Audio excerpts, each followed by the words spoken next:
అందరికీ నమస్కారం. ఈరోజు మన అర్కా వ్లాగ్స్లో మరొకసారి కొత్త వంటకంతో మీ ముందుకు వచ్చేస్తున్నాం. అదేంటో చూసేద్దామా?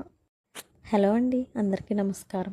ఈరోజు మన ఛానల్లో ఒకప్పటి సాంప్రదాయమైన నోట్లో వేస్తే కరిగిపోయే పిండి వంట కొబ్బరి పువ్వులు ఎలా చేయాలో చూడబోతున్నాం. ఇవి చూడడానికి ఎంత అందంగా ఉంటాయో తినడానికి కూడా అంతకంటే క్రిస్పీగా జ్యూసీగా ఉంటాయి. పిల్లలకి పెద్దలకి చాలా బాగా నచ్చుతాయి. లేట్ చేయకుండా తయారీ విధానం చూసేద్దామా రండి.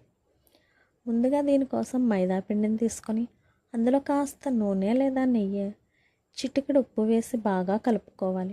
ఆ తర్వాత తగినన్ని నీళ్ళు పోస్తే పిండిని మరీ గట్టిగా కాకుండా అలా అని పల్చగా కాకుండా చపాతీ పిండిలా మెత్తగా కలుపుకోవాలి. ఇలా కలుపుకున్న పిండిని చిన్న చిన్న ఉండలుగా చేసుకొని పక్కన పెట్టుకోవాలి. ఇప్పుడు ఒక్కో పిండి ఉండను తీసుకొని పీట మీద కాస్త పొడిపిండి చల్లుకుంటూ పల్చటి పూరీలాగా రుద్దుకోవాలి. ఇప్పుడు ఒక చాకు తీసుకొని వీడియోలో చూపిస్తున్నట్లుగా పూరీ మధ్య భాగంలో సమానమైన దూరంలో నిలువుగా ఘాట్లు పెట్టుకోవాలి.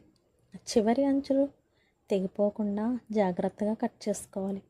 ఆ తర్వాత రెండు వైపుల నుంచి మెల్లగా రోల్ చేస్తూ మడత పెట్టి చివర్లను గట్టిగా నొక్కి పట్టుకుంటే మనకి అందమైన కొబ్బరి పువ్వు షేప్ వచ్చేస్తుంది. ఇలా అన్ని పువ్వులను ముందే చేసి పక్కన పెట్టుకున్నాక పాకం కోసం పొయ్యి మీద ఒక పాత్ర పెట్టుకోవాలి. అందులో ఒక కప్పు పంచదారకి అరకప్పు నీళ్లు పోసి పంచదార కరిగే వరకు మరిగించాలి. దీనికి ముద్రు పాకం అవసరం లేదండి. గులాబ్ జామున్ పాకం కంటే కాస్త జిగటగా వస్తే సరిపోతుంది.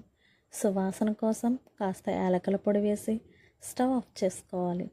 మరోపక్క బాణీలో నూనె వేడి చేసుకొని మనం సిద్ధం చేసుకున్న కొబ్బరి పువ్వులను అందులో వేయాలి.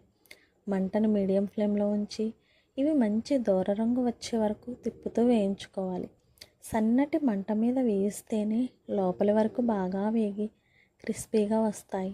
ఇలా వేగిన పువ్వులను వెంటనే తీసి మనం తయారు చేసి పెట్టుకున్న గోరువెచ్చటి పంచదార పాకంలో వేసి ఒక 2 నిమిషాలు ఉంచితే పాకాన్ని బాగా పీల్చుకుంటాయి. అంతేనండి, ఎంతో జ్యూసీగా క్రిస్పీగా ఉండే మన సంప్రదాయ కొబ్బరి పువ్వులు రెడీ అయిపోయాయి. ఈ పండగలకి లేదా స్పెషల్ రోజుల్లో కూడా మీరు ఇంట్లో తప్పకుండా ట్రై చేసి చూడండి. ఈ వీడియో మీకు నచ్చితే లైక్ చేయండి, షేర్ చేయండి. అలాగే మన ఛానల్ని సబ్స్క్రైబ్ చేసుకోవడం మర్చిపోకండి. మేమైతే వీటిని కొబ్బరి పువ్వులు అని పిలుస్తాం. మీ సైడ్ ఏమంటారో కామెంట్ బాక్స్లో కామెంట్ చేయడం మర్చిపోకండి. Thanks for watching. నెక్స్ట్ వీడియోలో మళ్ళీ కలుసుకుందాం.